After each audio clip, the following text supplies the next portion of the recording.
Hi everybody, welcome back to XL 10 Minute Leaders Live. Now, it's been a very strange time the last 18 months in our world. We've all been feeling it. And this has really helped bring a lot of the conversations that were bubbling under for many years to the fore. A lot of people now interested in, because it's not talked about enough, mental wellness, mindset. These are the conversations that we need to have more of. So to help us unpack that and learn about where we are in that space, I'm joined all the way from Dubai by Kyran O'Neill. Kyran, welcome to the show. Hey, Graham. Thank you so much for reaching out and having me on. It's great to have you here. Right, we've got 10 minutes together. I know your story is going to not be, condensed down into 10 minutes. It's quite a deep story as well. So we'll do our best to get that out in the next 10. I'm sure at the end of it, people want to find out more about you as well. But we'll do our best in 10 minutes. Are you ready? Yeah, for sure. Let's roll.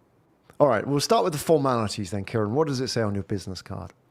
So what it says on my business card is really simple. It says founder of Total Mental Performance and mental performance coach. Mental performance meaning what? Yeah, so if we think about mental performance, we mainly work with high performers. So think business owners, CEOs, executives, leaders. And mental performance is really simple. It's being able to manage one's mental state, no matter what the external world is throwing at us. Because if you think about emotions, if you think about self-limiting beliefs, we often know what we need to do. We often know how to respond. We have this innate wisdom within us to get shit done. But the thing that stops us is challenging emotion, whether that's anger, fear, sadness, insecurity, all of those different things. But as leaders, we think, well, I'm in charge. I can't possibly let everyone know that I'm not feeling 100%. So we often make sure we look after everyone else, everyone in our board. They all come to us with all these issues and these challenges, and we're like, yep, it's fine. Let's work through it. And you get home, then you have your family and kind of staying strong for your family. And like, yeah, I've got this. It's fine. But often we forget, actually, we need to look after ourselves. We need to look after our own mental well-being, because we often think, okay, I've got to train, I've got to eat well, I've got to look after my physical body. But actually, our mind is one of the strongest muscles there is. It's the basis of everything that we experience. So it makes sense to train it, it makes sense to invest in it, and it makes sense to look after it. So that's kind of what we do. We help leaders ultimately manage challenging emotions and let go of self-limiting beliefs for two reasons: for the avoidance of personal and commercial failure, and for peak performance. So when people listen to you, they'll see somebody who appears to be in a position of authority, trusted, and also has achieved a degree of success in his career.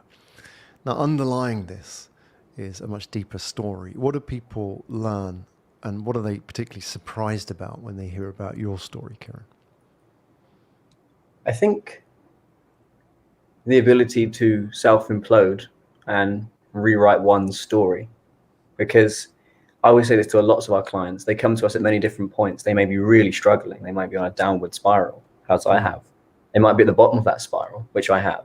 And I share, well, guess what? There's beauty in those moments. Or they might be at the opposite side. They might be at a peak performance stage.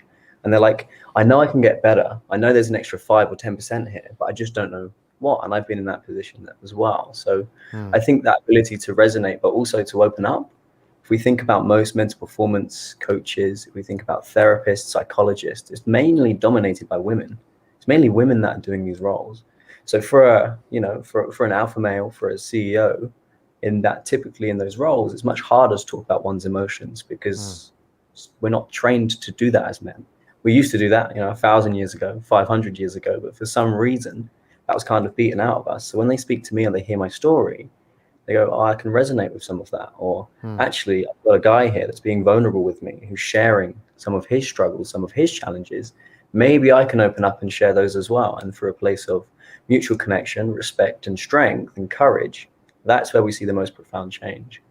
Yeah, you have to dare to be vulnerable. It's brave to be vulnerable in that sense, to bear all. It may be easier, with all due respect, it may be easier for women because it's more socially acceptable. But for men, all those role models and avatars that you mentioned, that are stereotyped, being the provider, being the infallible leader of a team who has all the answers, that places a lot of pressure. Is that something that you experienced? You said that you've been to the bottom. What caused that in you? The bottom for me, so the highlight reel, so to speak, of my story. Left school at 16, went into software sales at 17, sold 400K new business straight off the bat.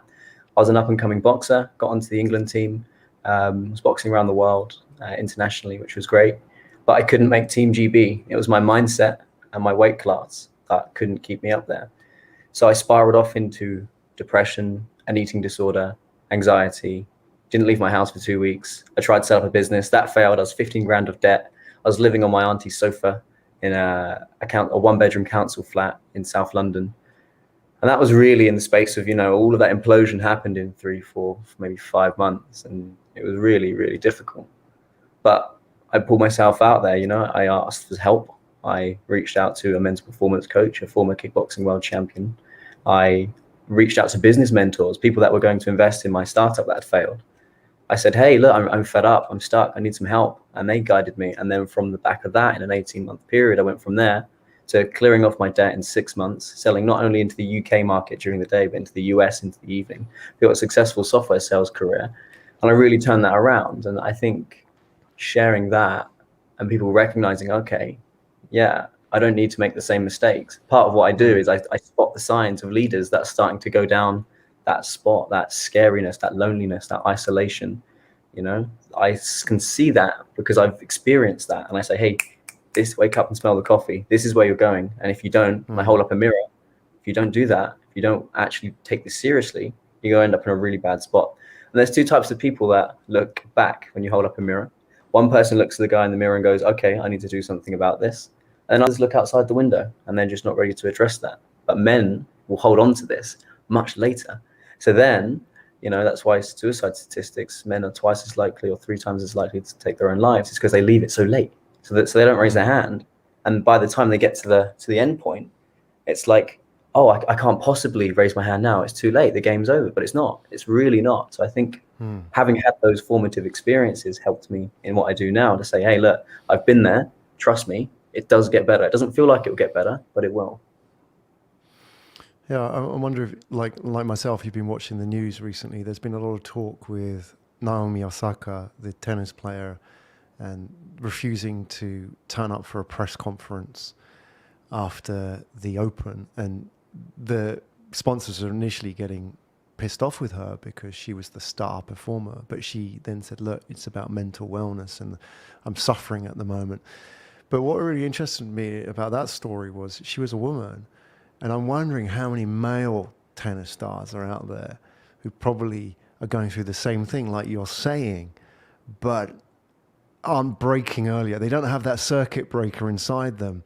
It maybe just hangs on a bit longer or too long that they're not going to put their hand up and say, actually, I'm suffering here. I can't do this. They grind it out. And therefore, they don't then get the help that they need.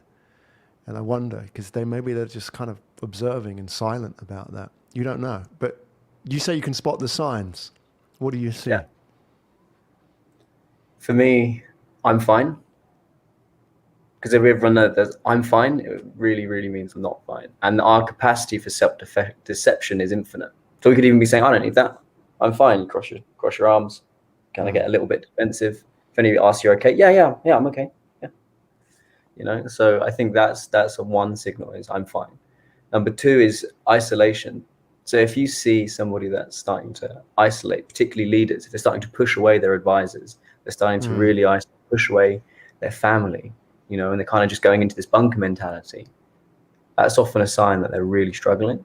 But they're never going to say it because it's a quiet and lonely place. And as leaders, we're not meant to be vulnerable. We're meant to be in charge. We're meant to show everyone. But that's shifting, like, if we think about millennials and the Gen Z era, these guys and girls understand psychology. They understand emotions. It's more normal for them to speak out and speak up. So guess what? They can see it.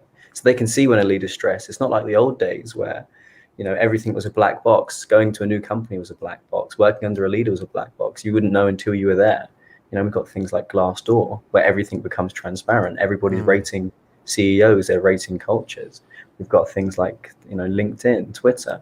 Before any other company, often these leaders are reaching out to members of the team and asking them, what's the company like? And they're really getting that feedback. So things are beginning to change. It's not what it used to be. talent wars. You know, people want to work for leaders that have empathy, that have care, where they can feel safe in that environment. And if we've got a leader and leadership, everything in culture and leadership starts from the top. If we've got a whole board that's saying, I'm fine, everything's fine. Well, guess what? Everything below that becomes everything's fine. When actually lots of people are struggling, but they feel like they're the only ones. So they get very isolated and stuck. So I think that isolation piece is really important. The I'm fine is really important. I think if people become a little bit irritable, they're not all there. You're kind of in meetings with them, but you're not, but they're not there, and you can kind of sense. You know, these are all little, very subtle red flags and amber flags to say, okay, there's something going on here. We need to ask the right questions and just give that leader the space, whether that's internally as a team or externally with a consultant or with an expert to help them. Oh, how do you deal with them? What you can't say to them, "Are you okay?" But are you really okay? I mean, they're just going to say, "I'm fine."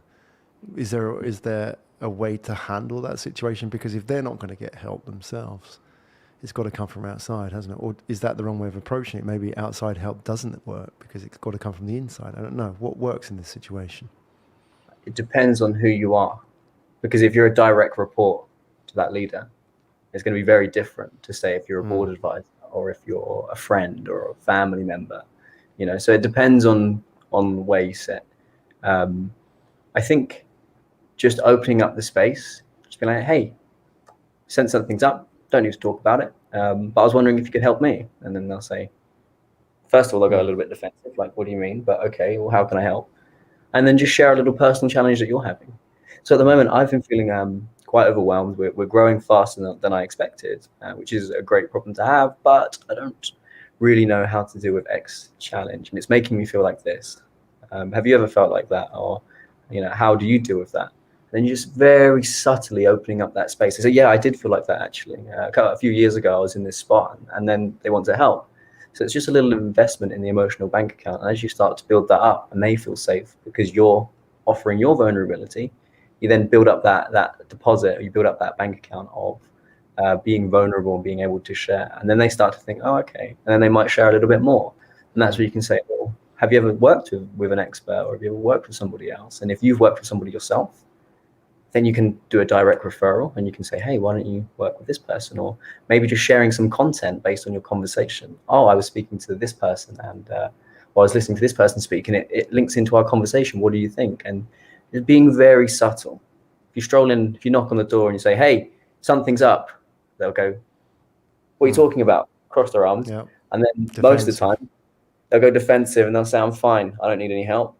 And then there's a very small percentage of people who go, yeah, you're right. You got me. But that percentage, if we're going to look at success rates, I suspect what I mentioned before is going to be a much more effective strategy than just banging down the door and saying, hey, you need help. Kyran O'Neill, everybody, where do we find out more about you? So if you head to our website, www.totalmentalperformance.com, so that's got my personal story on there and lots of tools and tips and techniques. You can get a mental resilience playbook. And then if you want to follow me personally, I'm on LinkedIn. You just search Kyran Luis O'Neill, or if you go on Instagram, Kyran Luis O'Neill, all in one word. So they're the places to find me. And yeah. Excellent. Go and check it out. It's a candid conversation and a much needed one at this time, if not always, but particularly now, given the state of the world that we are in and the general levels of anxiety and the need for these open conversations. Kyran, thanks for coming on the show today and sharing with us. My pleasure, mate. Thank you, Graham. All the best.